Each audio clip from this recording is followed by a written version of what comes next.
anybody know how to tie a knot? How SpongeBob explored as existential nihilism.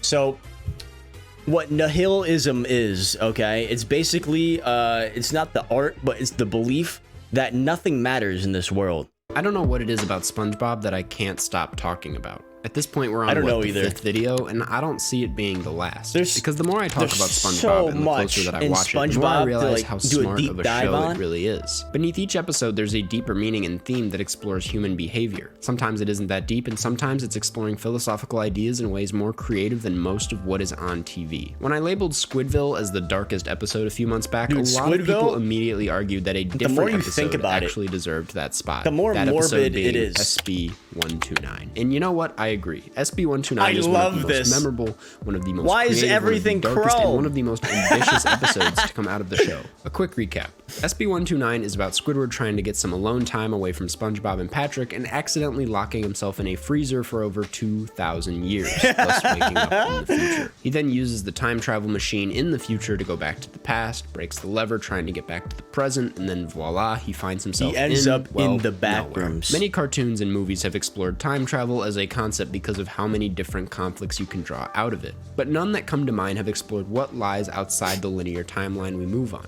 What happens when we aren't in the past, present, or future? SpongeBob not only uses this conflict, but they use it to form a rather nihilistic argument that through this lens, life is meaningless and you shouldn't fight against it. Firstly, I have to address that there's a really fun theory on Reddit by user Deleted that touches on why in this episode Squidward dies and this land of nowhere represents purgatory. I do think this is a solid theory that could make sense, but also doesn't really add up from the lens I'm viewing this episode through. As much as it does make sense for Squidward to have died, what grounds this scene and presents it as instead an existential crisis is the clarinet. Not to overthink or anything here, but if he died, wouldn't he have lost this physical item? After all, the clarinet serves no real purpose in this section of the episode other than to act as a physical representation of reality for Squidward to use that he could have gotten rid of in the freezer. The writers kept the clarinet for a reason, and I think it further enhances this being an internal crisis rather than actual death. Where he went back in time. Escapes the space by crashing through the ceiling of the room, proving all that squishing never really happened and was instead part of this crisis. Bro, if you saw a caveman, what would you do?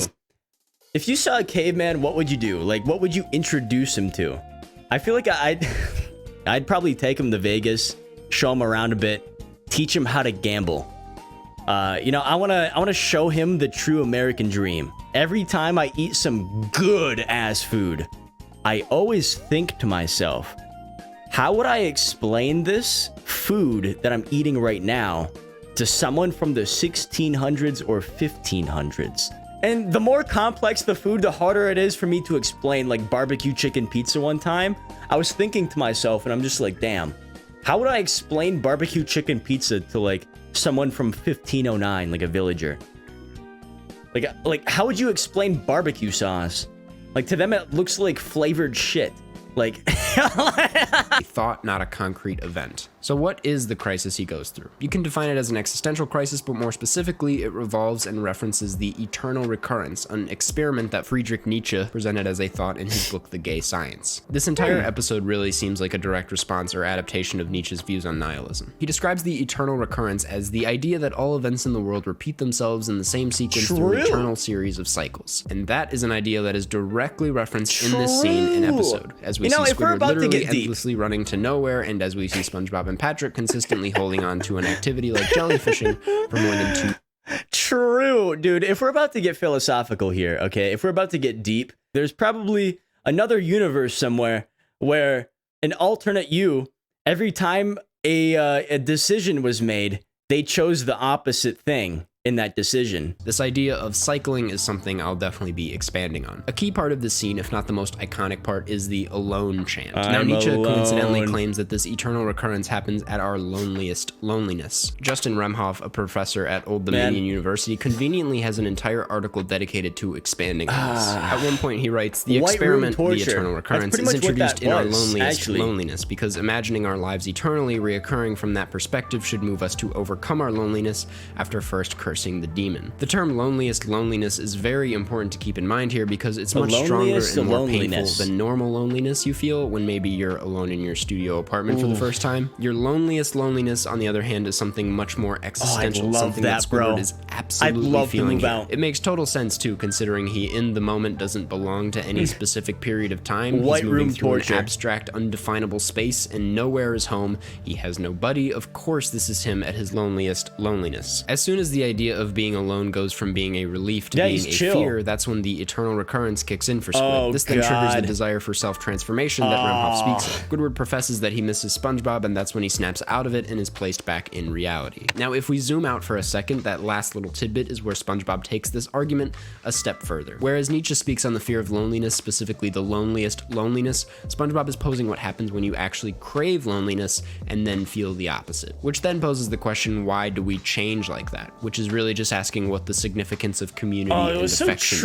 trippy, We can all dude. pitch our own answers, but if we're following Maybe the after I'm philosophy the show is 21, we working can in, watch it's some just old one big SpongeBob cycle, episodes which makes sense considering under the some type of eternal influence. recurrence I talked about earlier. We need social relationships because we fear loneliness, and we fear loneliness because we That'd need be social fun. relationships. Right? This Would you cycle guys is wanna see perfectly that? captured at the very end of the episode, where even after all of this, even after a small moment of acceptance in the nowhere space, Squidward still hasn't really transformed because SpongeBob immediately makes him crave loneliness again. These two sides, togetherness and being alone, answer each other and cancel. Dude, bro was actually like in the worst torture of his life. Like he was in a white space that you can endlessly run down, and like echoes, you got voices saying alone in your ear, and you're just trapped in a never-ending limbo.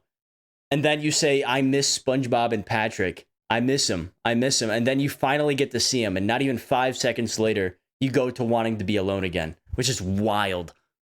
Cancel each other out in a way that feels utterly shallow and drives this idea home that nothing matters. If there's no true solution, that means we're just doing the same thing over and Nothing over again, matters. which at that point, That's true. why? Which is an idea that is explored just a little bit If you more in really this think episode about it, that I haven't touched on yet. in There's a 200 crisis within years' this time, that Squidward has in regards you're to his going to be place in erased the from present history. moment. And I promise, Unless you're it like has George something to do Washington or with some founding father.